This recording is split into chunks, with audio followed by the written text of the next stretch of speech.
Hij staat bekend om zijn knock-outs en explosies in de ring.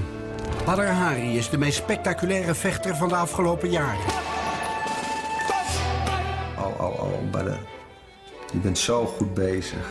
Je hebt zoveel potentie, zoveel mogelijkheden. Hij stopte met kickboksen om zichzelf te kunnen terugvinden. De zoektocht van binnenuit. Ik kan nog steeds ontploffen elk moment. En, er zit gewoon een bepaalde agressie in mijn lijf. Waar ik gewoon waar ik gewoon totaal niet van weet wat ik er mee aan moet. Profiel over het gevecht van een kickbokser met zichzelf.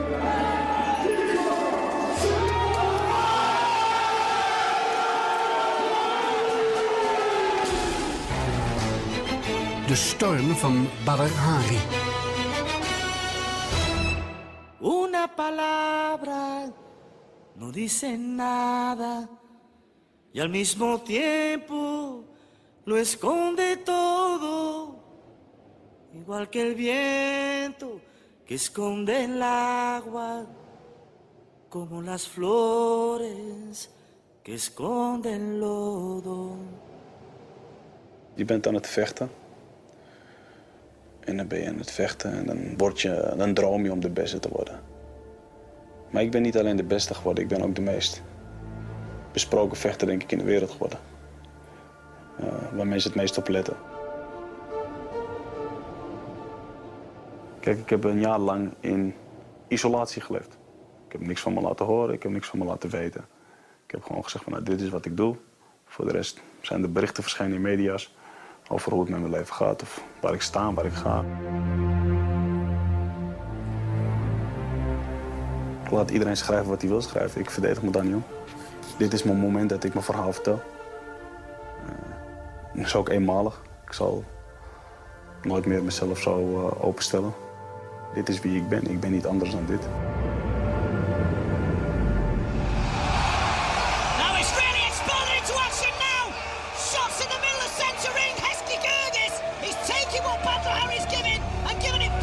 It's like a street fight. It's great. Credit to him.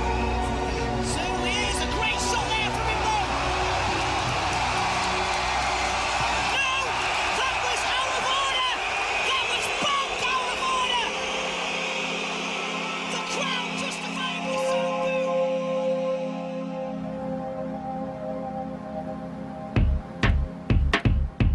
Hij vertrok naar Marokko. Stopte met vechten. Leefde in een isolement. Zijn laatste gevecht was een keerpunt. Voor de tweede keer in zijn carrière trapte Badr Hari een tegenstander na een fluitsignaal. Een zware overtreding in de ring. En hij wordt gediskwalificeerd. Ik schrok van mezelf na die wedstrijd. Op dat moment was ik te arrogant om toe te geven. En misschien te groot om toe te geven. En, ik was Badr, niemand kon mij wat vertellen. Dus, wie waren jullie? Die 20.000 man, die miljoenen mensen kijken die aan het kijken waren, die waren niks. Die hadden helemaal geen waarde voor mij. Ik was groter dan iedereen in mijn hoofd op dat moment.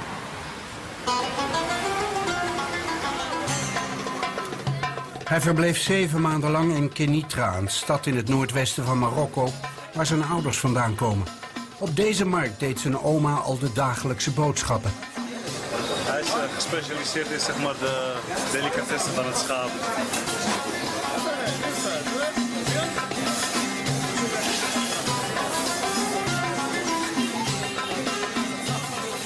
Badr Hari is een van de meest populaire sporters van het land.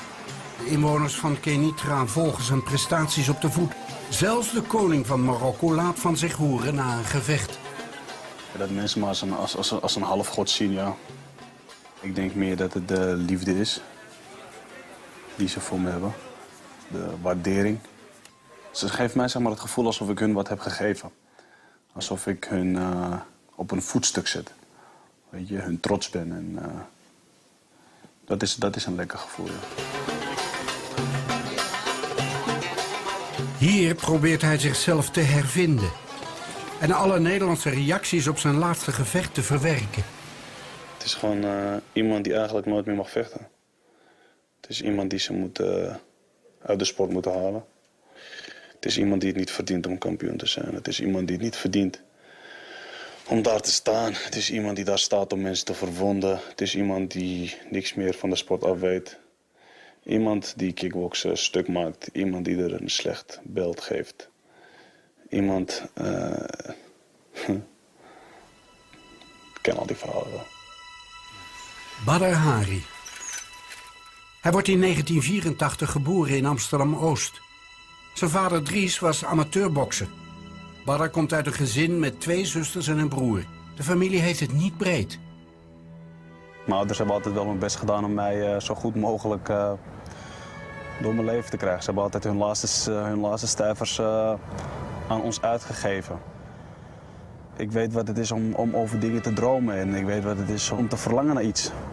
Wat gewoon heel ver lijkt en onmogelijk. Dus ja, in die situatie heb ik zeker gezeten. Als tiener begint hij te trainen bij Tom Haring, de ontdekker van vele kampioenen in het kickboksen. In die periode dat hij bij me trainde, ik geloof dat hij een jaar of 6 heeft getraind, was het een jongen die ontzettend getalenteerd was, omdat als hij iets voordeed, dan deed hij het na. En het was eigenlijk een ruwe diamant die je moet slijpen. Je moet met hem werken.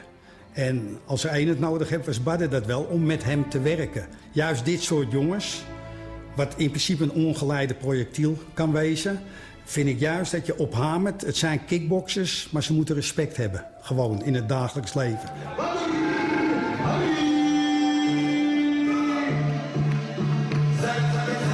Badr is een natuurtalent.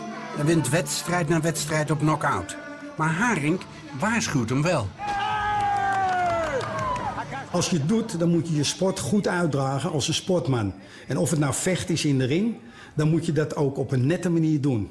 Zowel in de ring als buiten de ring. En daar hameren we vooral op, vooral bij de jeugd. Als ze komen met deze trainingen, dan hamer je erop. Maar dit zijn professionals, die weten het zo langzamerhand wel. Maar we doen er alles voor om in die ring een goed resultaat te hebben, maar continu met respect voor elkaar. Op school gaat het ondertussen minder goed. Badr verlaat het atheneum. Hij wil vechten en het is alles of niets. Ik was een jongen van 17 jaar zonder ziekenfondsverzekering. Zonder tandartsverzekering, zonder helemaal niks eigenlijk. Een schoolverlater. En openstaande boetes en weet je, schulden en allemaal dat soort dingen, die heb ik allemaal meegemaakt. Ooit een schoolverlater. Nu woont hij in een penthouse op de Zuidas. Thuis leest hij het liefst een boek of luistert naar muziek. Una palabra Ken je dit? no dice nada y al mismo tiempo lo esconde todo, igual que el viento que esconde el agua, como las flores que esconden el lodo. Als hij nog in zijn oude buurt komt, dan behoort dit tot de dagelijkse routine. De politie houdt hem aan, op zoek naar vuurwapens. Ik rijd gewoon in een andere buurt, ik rijd in Zuid, dus het is eigenlijk een beetje bijna van de dagelijkse orde daar. Het is bijna dagelijks. Misschien is succesvol zijn een reden genoeg om iemand terug te halen, om te kijken of het wel klopt.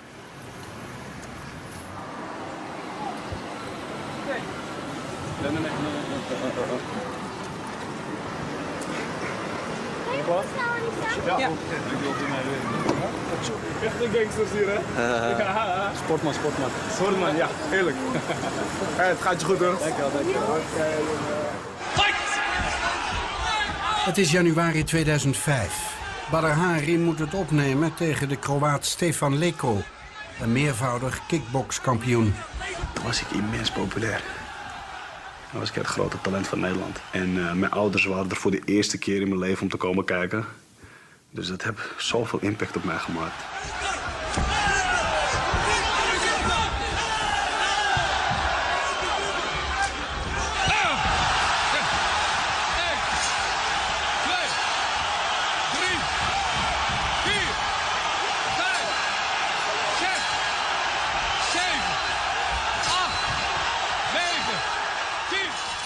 Die wedstrijd verloor ik op KO, op een lichaamstrap. En toen stond ik op en toen wou ik wat zeggen. Even het woord aan Badr Hari. Hallo dames en heren. Een fijne avond. De opkomst. Dankjewel. En toen werd ik zo verschrikkelijk uitgeboeid door het Nederlands publiek. Daar was ik zo klaar mee op een gegeven moment. Dan dacht ik van, nou, dit wil ik echt... Deze ondankbaarheid heb ik nog nooit gezien in mijn leven.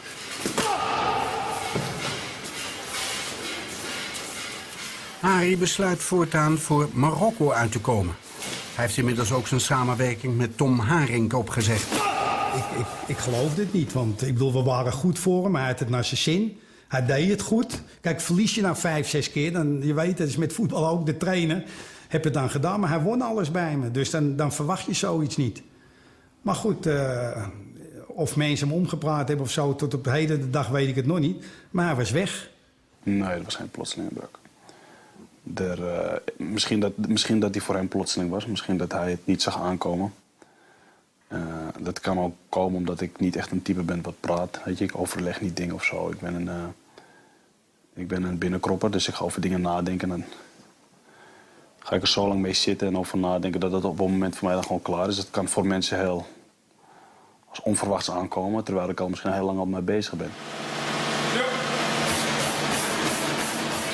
Badr tekent een contract bij Simon Ruts, promotor en organisator van grote vechtgala's.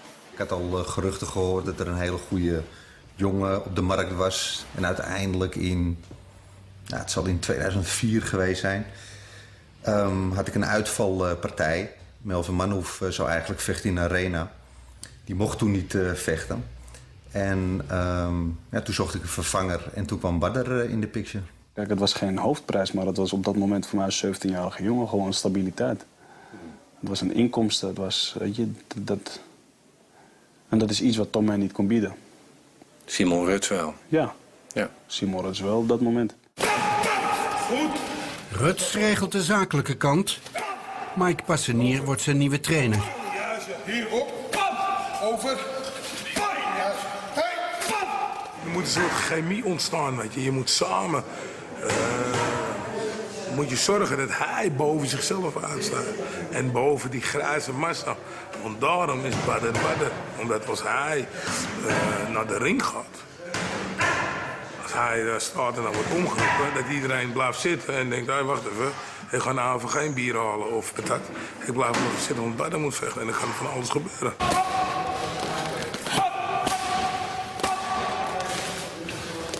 Hij is een natuurtalent. Ook al zij voor hem totaal geen promotie maken of wat dan ook. Er hangt bij hem iets omheen. Dat er altijd mensen op hem afkomen, pers op hem afkomen. En hij heeft een charisma die weinigen hebben. Dat lijkt me heel lastig. Ja, dat is de dingen waar hij mee moet handelen natuurlijk. Ja, gaat dat goed? Soms wel, soms niet. Niet altijd. Het is november 2005. Badr rijdt 's avonds terug van een training in Alkmaar. In de auto wordt hij gebeld door een kennis. Die kennis heeft buren die klagen over geluidsoverlast. Badr rijdt na het telefoontje naar de klagers en betreedt hun woning. Weet je, toen liep ik bij mensen... Maar wat heb je gezegd tegen die mensen? Van niet meer klagen? Dat weet ik niet eens meer, man. Ik weet dan dat ik naar binnen liep en dat er flink is geslagen. En dat die mensen gewoon echt flink zijn geschrokken. Flink geslagen door jou? Door mij. Ik weet niet, het is in een rap tempo gegaan. Ik weet alleen dat het heel fout is gegaan. En ik geloof best dat ik wat klap heb uitgedeeld. Was je boos op dat moment? Wat gebeurt er bij jou dan? Verlies je je zelfbeheersing?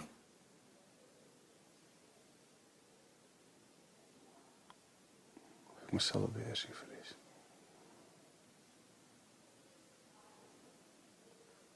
Ik weet niet, het ligt eraan wat je onder zelfbeheersing verstaat. Nou, dat je blijft nadenken. Dat je denkt van dit moet ik wel doen, maar dat zeker niet. Dat is zelfbeheersing, meestal. Ja, dan kun je zeggen dat ik in principe mijn zelfbeheersing kwijtraak. Maar dat is omdat ik heel emotioneel ingelegd ben. Badr krijgt een taakstraf. Hij neemt daarna in Japan zijn sportieve revanche tegen Stefan Leko, de man die hem eerder knock-out sloeg. Stick to the basics. Pops out the jab.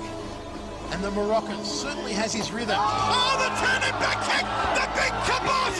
The big kibosh! He planted him like a tree! It's all over! It's good night! Deze hoge trap van Badr is een van de spectaculairste knockouts uit de geschiedenis van het kickboksen.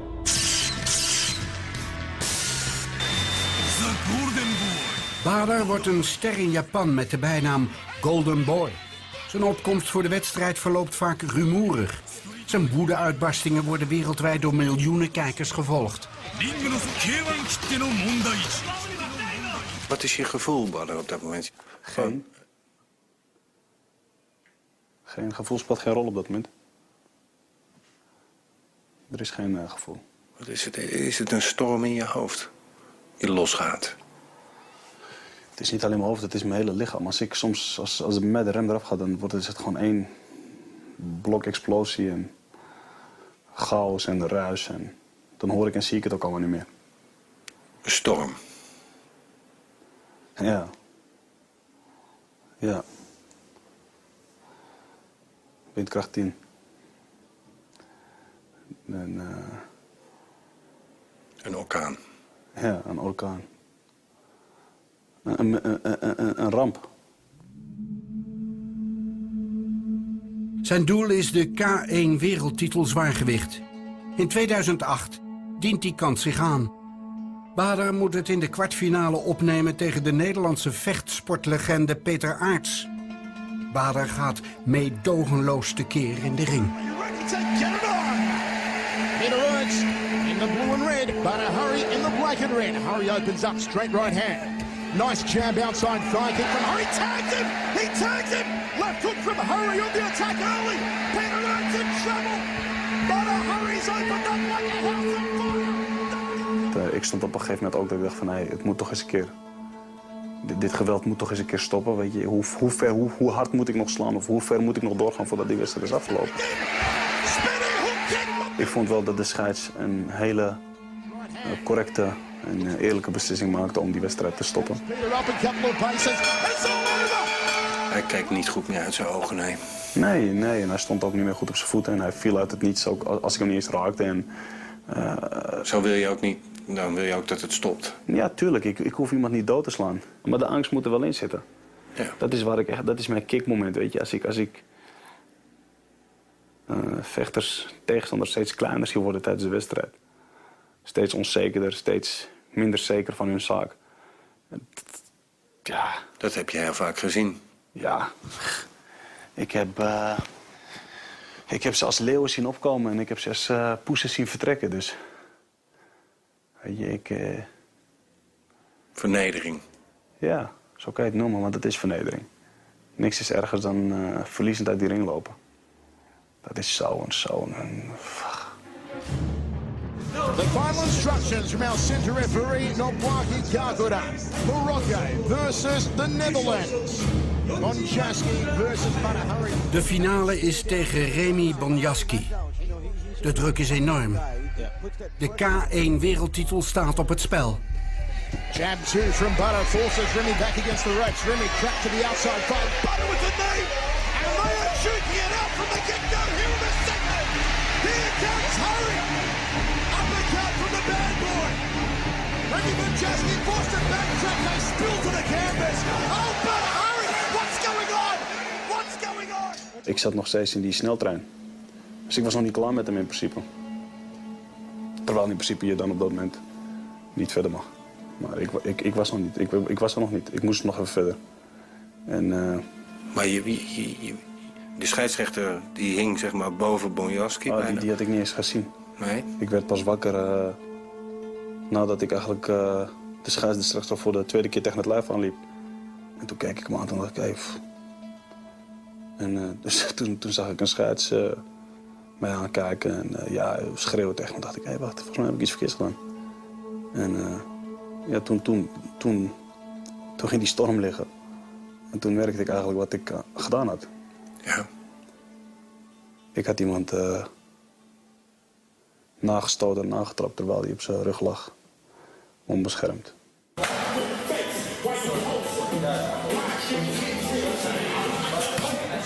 Bader wordt gediskwalificeerd en biedt zijn excuses aan. Hij gaat wel door met trainen. Heeft u met hem gesproken daarna?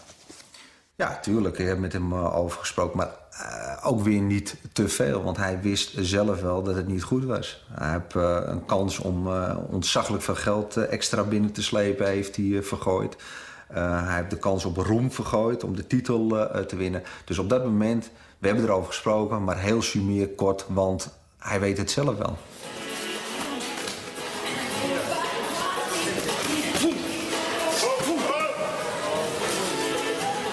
Maar hoe die storm in zijn hoofd komt, dat is de vraag. Ja, hoe kan het? Zijn het privé dingen? Is het iets voor dat hij bij wijze van spreken dat het niet gaat zoals hij verwacht had? Kijk, dat is heel moeilijk om daarachter te komen. Wat denkt u? Ik weet het echt nog steeds niet. Kijk, vechten heeft mij gemaakt tot wie ik vandaag ben. Weet je, mijn hele hebben en houden heb ik te danken aan de vechtsport. Elke stuiver die ik heb verdiend. Weet je, mijn ouders, mijn moeder, mijn vader, mijn broers, zusters, die hebben allemaal een lekker leven door wat ik doe. En elke keer als ik daar sta, dan... Kijk, elke tegenstander die voor mij staat, dat is een vechter die mij wil zijn. Of mijn plek wil innemen, of mij achter in de rij wil laten sluiten. Kijk, je terug in die armoede. Ja, tuurlijk. Die wil dat van mij afpakken. Die wil mij terugsturen naar die honger. Die wil mij terugsturen naar het dromen weer naar dingen. Of naar het verlangen naar dingen die ik nooit zal hebben in mijn leven. En dat is absoluut niet toegestaan. Het is 16 mei 2009. Sam Schild, een reus van 2,12 meter, is de volgende tegenstander van Badr Hari. Ik denk dat het een van de mooiste carrière-momenten in mijn leven was. Misschien wel de mooiste. Puur omdat hij gewoon op dat moment de grootste man was in onze vechtsport. Ik vind hem nog steeds een van de grootste, daar moet ik eerlijk over zijn. Sam Schild was de man op dat moment. Sam Schild verslaan, dat was onmogelijk. This could be it! This could be it! It really could! Another shot from Badr Hari! A left hook and a right hand! Down goes the Giant! Down goes the Giant! Down goes the Giant man! And Sammy Shields, he's really on wobbly legs! It's the end of the fight! That's it, 1 minute in. That is absolutely incredible!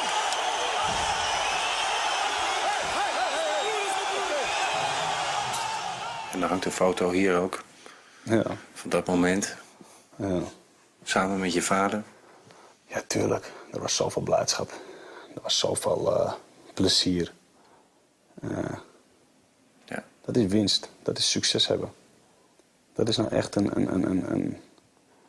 een succes is zo vals. Ja. Daar kwam je droom uit. Dat was je droom, dat moment. Op dat moment was dat...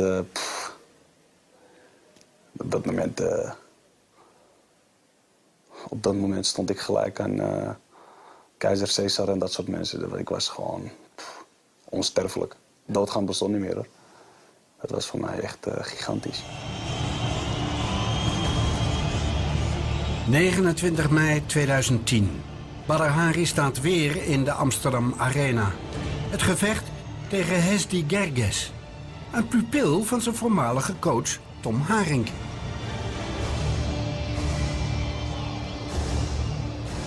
Ja, wat ging er door mijn hoofd? Ik denk dat dat een wedstrijd tegen Tom was eigenlijk. Ik zag Hesdy niet eens staan. Please welcome Badr Hari. Voorafgaand aan de wedstrijd presenteren de kickboxers zich aan de pers. Het is een moment om foto's te nemen van de vechters. De sfeer is gespannen. Badder kwam heel gefokt naar beneden en begon te schreeuwen tegen hem neus tegen neus. En van ik maak je af en dit en dat. Maar ik had Hestie erop voorbereid. Die bleef ook heel rustig, want ik ken mijn papa Heimers. Dus ik had gezegd, Hes, hij gaat als een imbeciel op je staan in te schreeuwen. Ik zeg maar, je moet rustig blijven. En gewoon relax doen en laat zien dat je een sportman bent. Ik zei van alles.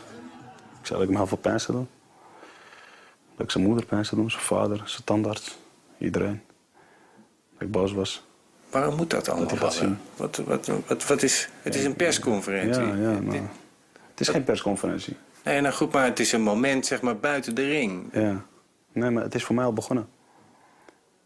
Het is voor mij al begonnen. Op het moment dat ik contact heb, is er contact. En dan is het voor mij, ik steek de wedstrijd daar al aan. Daar begint het voor mij al. Ik slaap niet. Ik kan dat niet handelen, weet je. Emotioneel ben ik daar... ik heb daar niet het talent voor om dat te onderdrukken. Het is ook voor mij... Ik haat ook iemand als ik tegen hem wil vechten. The tension is unbelievable. Look at these two just staring each other down. Zoveel wil om te winnen. Er is zoveel wil om iemand zo verschrikkelijk pijn te doen. Because let me tell you, there is no love lost between these two men in the ring right now at all. Round one, 3-minute rounds. Well, Badr Hari really just standing there, isn't he? Look how he explodes from nowhere. Badr kwam vol eruit, meteen uit zijn hoek, om dat offensief te beginnen en proberen te overrompelen, die techniek. Maar ja, het lukte niet. Hij viel wel eens door de kracht van Badr, dat hij op de grond viel. Maar dan stond hij weer op en begon hij weer te vechten. En mijn plan was de eerste ronde je dekking verschrikkelijk goed houden. Laat hem uitrazen. En vanaf de tweede ronde een klein beetje offensief zelf gaan beginnen. En de derde ronde gaan we proberen het werk te klaren. Smiles. Very cool, isn't he? He doesn't smile, does he? No, he doesn't I'm not smile. blaming him. Well, I smile anyway. But he never seems to blow out of steam. No, he doesn't. Heavyweights tend to when they have that sort of power and speed. Very true.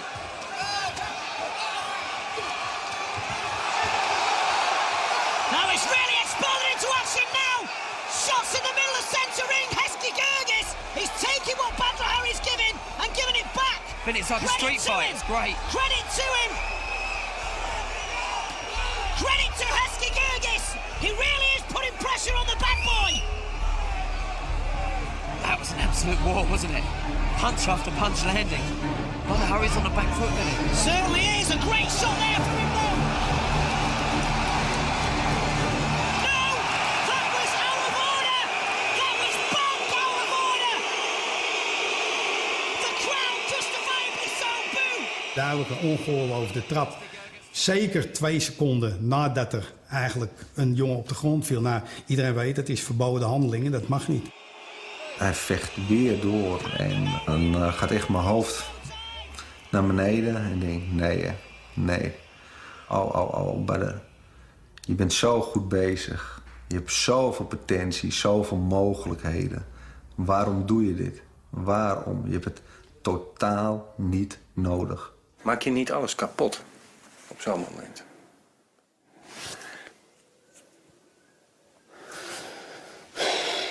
Maak ik de sport kapot of maak ik... Ja, bijvoorbeeld. Ja, ik denk wel dat ik denk wel dat ik heel veel kapot maak op dat moment. Ik geloof niet dat... Maar je doet het niet 1 keer. Je doet het 2 keer. Ja. Mensen zeggen, nou, we kennen die padden wel. Het is gewoon...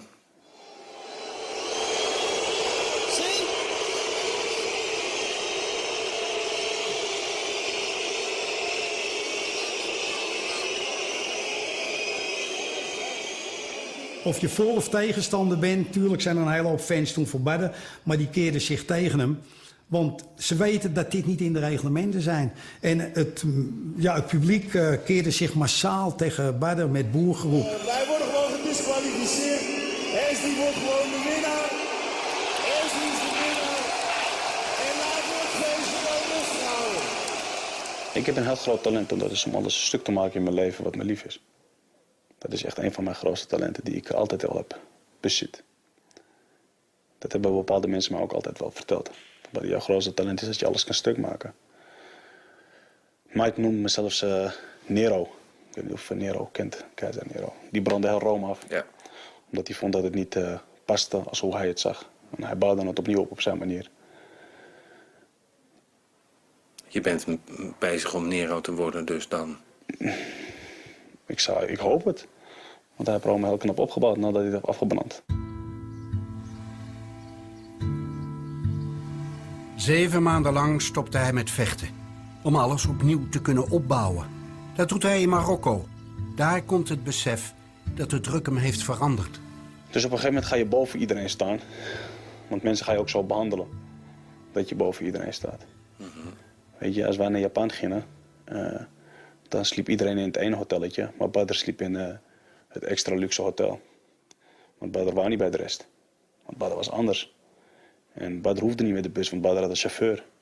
En Badr hoefde niet voor zijn eten te betalen, dat werd betaald. Dus mensen gaan je ook zo behandelen naar wie je bent. Maar ik denk niet dat ik daar altijd heel goed mee om ben kunnen gaan. Het belangrijkste eigenlijk was van het hele traject om toe te geven dat wat ik heb gedaan niet goed was. Dat heb ik nu, dat kan ik. Ik weet dat ik mezelf tekort heb gedaan. Ik weet dat ik de sport heb tekort gedaan. Ik weet dat ik ook echt alle fans tekort heb gedaan. Ik heb de sport gewoon in het algemeen tekort gedaan. En dat was iets wat ik de eerste periode helemaal niet toe kon geven. Ik had helemaal niemand tekort gedaan, dacht ik. Ze moeten niet zeiken, maar ze moeten blij zijn dat ik leef. Ze moeten blij zijn dat ik besta. Ze moeten blij zijn dat ik wil optreden voor die mensen. Dat is wat ik eerst dacht. En nu besef ik me toch wel meer dat ik heel veel, ja, wat ik zei, gewoon heel veel mensen en de sport en mezelf en de tegenstander en iedereen die ermee te maken heeft tekort gedaan heb.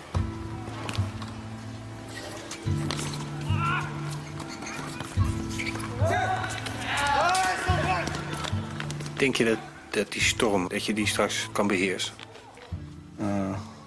Dat zou wel het mooiste zijn als ik hem zou kunnen beheersen. Want ik bezit hem nog wel. Dat voel ik ook nog steeds. Ik kan nog steeds ontploffen elk moment. En er zit gewoon een bepaalde agressie in mijn lijf. Waar ik gewoon waar ik gewoon totaal niet van weet wat ik er mee aan moet. Of waar het vandaan komt of wat ik ermee moet doen.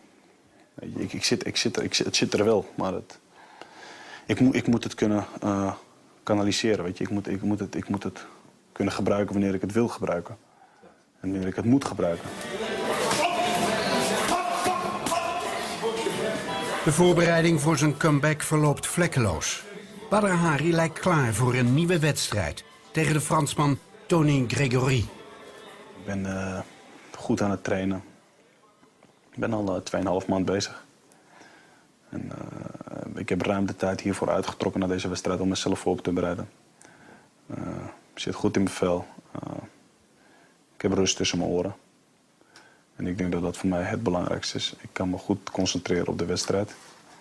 En ik denk dat ik goed op schema lig om 14 mei gewoon in topvorm te zijn.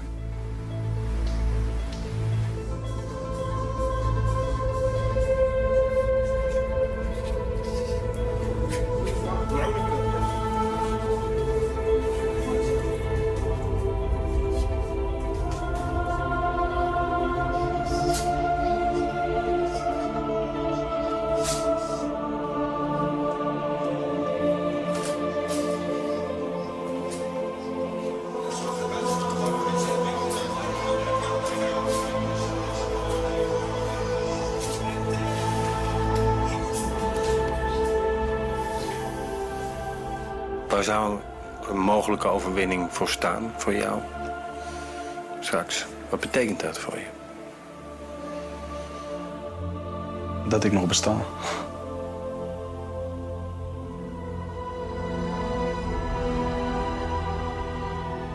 Kijk, ik ben een vechter, hè. En ik heb altijd gezegd, ik tel niet eens meer mijn verjaardagen. Ik leef van wedstrijd naar wedstrijd. Mijn verjaardagsdatum die telt voor mij niet. Het is voor mij op naar de volgende wedstrijd. Dat is ook je leven.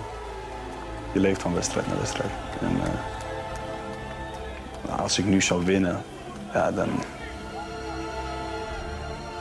Het zou een jaar van pijn en verwarring en verdriet en wanhoop gewoon weer goed maken in één keer.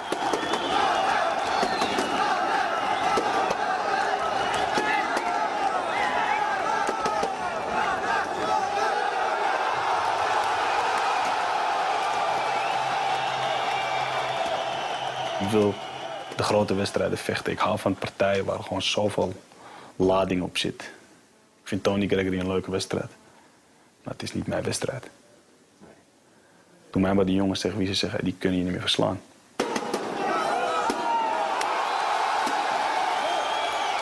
Si un día me faltas, no seré nada. Y al mismo tiempo lo seré todo. Porque en tus ojos están mis alas. Está la orilla donde me ahogo. Maar ik ben nog lang niet klaar met die gasten. Ik wil deze generatie wat eraan komt, wil ik ook nog even aanpakken. Dus die brutale Badr die misschien nu ergens in de sportschool rondloopt en mij loopt aan te kijken. Van, daar wil ik komen. Daar moet ik voor hoeden. Daar zit het gevaar.